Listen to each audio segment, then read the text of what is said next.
സംസ്ഥാന സർക്കാരിൻ്റെ വാർഷിക മസ്റ്ററിങ്ങിനെ സംബന്ധിച്ചുള്ള പ്രധാന അറിയിപ്പുകളെല്ലാം തന്നെ വന്നു കഴിഞ്ഞിരുന്നു. നമ്മളുടെ സംസ്ഥാനത്തെ 50 ലക്ഷത്തിന് മുകളിൽ വരുന്ന ഗുണഭോക്താക്കൾ വാർഷിക മസ്റ്ററിങ്ങിൽ പങ്കെടുക്കേണ്ടതുണ്ട്. സാമൂഹിക സുരക്ഷാ പെൻഷനും ക്ഷേമനിധി ബോർഡ് പെൻഷനും വാങ്ങുന്നവരെല്ലാം, അതായത് കഴിഞ്ഞ മാസം 3200 രൂപയോളമൊക്കെ അക്കൗണ്ടിലേക്ക് ലഭിച്ചിട്ടുള്ള, കൈകളിലേക്ക് ലഭിച്ചിട്ടുള്ള എല്ലാവരും വാർഷിക മസ്റ്ററിങ് ചെയ്തേ മതിയാകൂ. ഇത് ചെയ്തില്ല എങ്കിൽ പെൻഷൻ തടസ്സപ്പെടുകയും ചെയ്യും.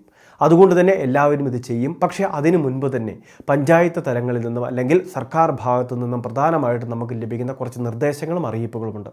മസ്റ്ററിങ് ചെയ്യാൻ പോകുന്ന എല്ലാവരും ഇതൊന്ന് അറിഞ്ഞിരിക്കേണ്ടതും പ്രധാനമാണ്. അതുകൊണ്ട് തന്നെ ഈ കാര്യങ്ങൾ തീർച്ചയായിട്ടും ശ്രദ്ധിക്കുക. നിങ്ങളുടെ സുഹൃത്തുക്കളിലേക്ക്, ഗ്രൂപ്പുകളിലേക്ക് എത്തിക്കുക. ഇതുപോലുള്ള വിവിധ അറിയിപ്പുകൾ തുടർന്നും ലഭിക്കാൻ ചാനൽ സബ്സ്ക്രൈബ് ചെയ്യുക. അതോടൊപ്പം തന്നെ നമ്മുടെ വാട്സപ്പ് ഗ്രൂപ്പിൻ്റെ ലിങ്ക് കമൻറ്റ് ബോക്സിൽ കൊടുത്തേക്കാം. ഗ്രൂപ്പിൽ കൂടി ജോയിൻ ചെയ്യുക. വാർഷിക മസ്റ്ററിങ് എന്നുള്ളത് എല്ലാ വർഷവും നടത്തേണ്ട ഒരു പ്രധാന കടമ്പയാണ്. അതായത് പെൻഷൻ ഗുണഭോക്താവ് ജീവിച്ചിരിപ്പുണ്ട് എന്ന് സർക്കാരിനെ ബോധിപ്പിക്കുന്ന ഒരു പ്രത്യേകമായിട്ടുള്ള സംവിധാനമാണിത്. ബയോമെട്രിക് രീതിയിലാണ് ഇവിടെ വേരിഫിക്കേഷൻ നടക്കുന്നത്. ആധാർ അധിഷ്ഠിത രീതിയാണ്. അതുകൊണ്ട് തന്നെ ആധാറാണ് ഇതിൻ്റെ പ്രധാന രേഖ. ആധാറുമായിട്ട് നേരിട്ടെത്തി ഇത് ചെയ്യുകയോ, കിടപ്പ് രോഗികളാണെങ്കിൽ അക്ഷയ സെൻറ്ററിലെ ജീവനക്കാർ പിന്നീട് ഒരു നിശ്ചിത തീയതിയിൽ നമ്മളുടെ വീടുകളിലെത്തി ഇത് പൂർത്തീകരിക്കുന്നതുമാണ്. കിടപ്പ് രോഗികളെ സംബന്ധിച്ചിടത്തോളം അവരുടെ വിവരങ്ങൾ നമ്മുടെ അക്ഷയ കേന്ദ്രത്തിൽ അറിയിക്കുകയും നമ്മുടെ ഫോൺ നമ്പർ, അവർക്ക് ബന്ധപ്പെടാനുള്ള ഒരു നമ്പർ കൊടുക്കുകയും വേണം. പിന്നീട് അക്ഷയ സെൻറ്ററിലെ മസ്റ്ററിംഗ് ഒക്കെ പൂർത്തിയാക്കിയ ശേഷം ഫീൽഡ് തല മസ്റ്ററിംഗ് നടക്കുന്ന സമയത്ത് അവർ നമ്മുടെ വീടുകളിൽ എത്തിച്ചേരുകയും മസ്റ്ററിംഗ് പൂർത്തിയാക്കുകയും ചെയ്യും. മസ്റ്ററിങ്ങിന് ഒരു നിശ്ചിത നിരക്ക് അക്ഷയ സെൻറ്ററുകൾ ഈടാക്കുന്നുണ്ട്. സർക്കാർ പറയുന്ന ഒരു ചാർജാണ് ഈടാക്കുന്നത്. 30 രൂപ വരെയാണ് ഓൺലൈൻ സർവീസ് സെൻറ്ററിൽ എത്തിച്ചേരുന്നതിനുള്ളത്. കിടപ്പ് രോഗികളാണെങ്കിൽ 50 രൂപയോളമൊക്കെ കൊടുക്കേണ്ടതുണ്ട്. അപ്പോൾ ഇതിനെ സംബന്ധിച്ച് കൃത്യമായിട്ട് ഒരു അറിയിപ്പ് ഈ പ്രാവശ്യം വന്നിട്ടില്ല. എങ്കിലും ഈ ഒരു നിരക്കായിരിക്കും എന്നൊരു കാര്യം പ്രത്യേകം ശ്രദ്ധിക്കുക.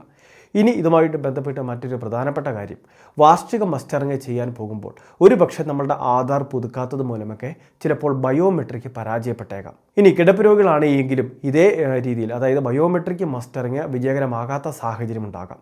അപ്പോൾ അങ്ങനെയുള്ളപ്പോൾ, അല്ലെങ്കിൽ തുടർച്ചയായിട്ട് ഇത്തരത്തിൽ മസ്റ്ററിങ് പരാജയപ്പെടുകയാണ് ചെയ്യുന്നത് എങ്കിൽ നമുക്ക് മെഡിക്കൽ ബോർഡ് സർട്ടിഫിക്കറ്റ് ഹാജരാക്കി ലൈഫ് സർട്ടിഫിക്കറ്റ് സമർപ്പിക്കാനുള്ള ഒരു അവസരമുണ്ട്. മെഡിക്കൽ സർട്ടിഫിക്കറ്റിൻ്റെ അടിസ്ഥാനത്തിലാണ് ലൈഫ് സർട്ടിഫിക്കറ്റ് ഇഷ്യൂ ചെയ്യുന്നത്.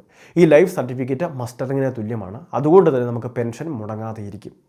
ഇനി മറ്റ് പ്രശ്നങ്ങളൊന്നുമില്ല എങ്കിൽ ബയോമെട്രിക് മസ്റ്ററിങ് ചെയ്യുന്ന സമയം തന്നെ അത് സക്സസ് ആവുകയും, അത് മാത്രമല്ല ഒരു 3 മിനിറ്റ് സമയമൊക്കെ ഇതിനു വേണ്ടി എടുക്കുകയുള്ളൂ. മാക്സിമം 3 മിനിറ്റൊക്കെയാണ് സമയം എടുക്കുന്നത്.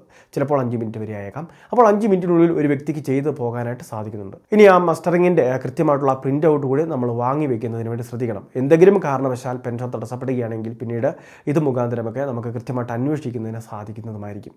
മസ്റ്ററിങ് പൂർത്തിയായി കഴിയുമ്പോൾ സേവനയുടെ പെൻഷൻ വെബ്സൈറ്റിലേക്ക് ഇത് അപ്ഡേഷൻ ചെയ്യപ്പെടുകയും വാർഷിക മസ്റ്ററിങ്ങിൻ്റെ സ്റ്റാറ്റസിൻ്റെ സ്ഥാനത്ത് വാർഷിക മസ്റ്ററിങ് ചെയ്തിട്ടുണ്ട് എന്നുള്ള കാര്യങ്ങളൊക്കെ കൃത്യമായിട്ട് കാണാൻ സാധിക്കുന്നതായിരിക്കും. അപ്പോൾ മസ്റ്ററിങ് ചെയ്യാനുള്ള സമയം ഈ മാസം 25, ജൂൺ മാസം 25-ന് ആരംഭിക്കും. ഓഗസ്റ്റ് മാസം 24-ാം തീയതി വരെ ഉണ്ടായിരിക്കും. അതായത് 2 മാസം സമയം നമുക്ക് ഇതിനു വേണ്ടി അനുവദിച്ചിട്ടുണ്ട്. നമ്മളിപ്പോൾ എവിടെയാണോ ആ പ്രദേശത്തിനടുത്തുള്ള അക്ഷയ സെൻറ്ററിൽ എത്തി ചെയ്യുന്നതിന് തടസ്സമില്ല.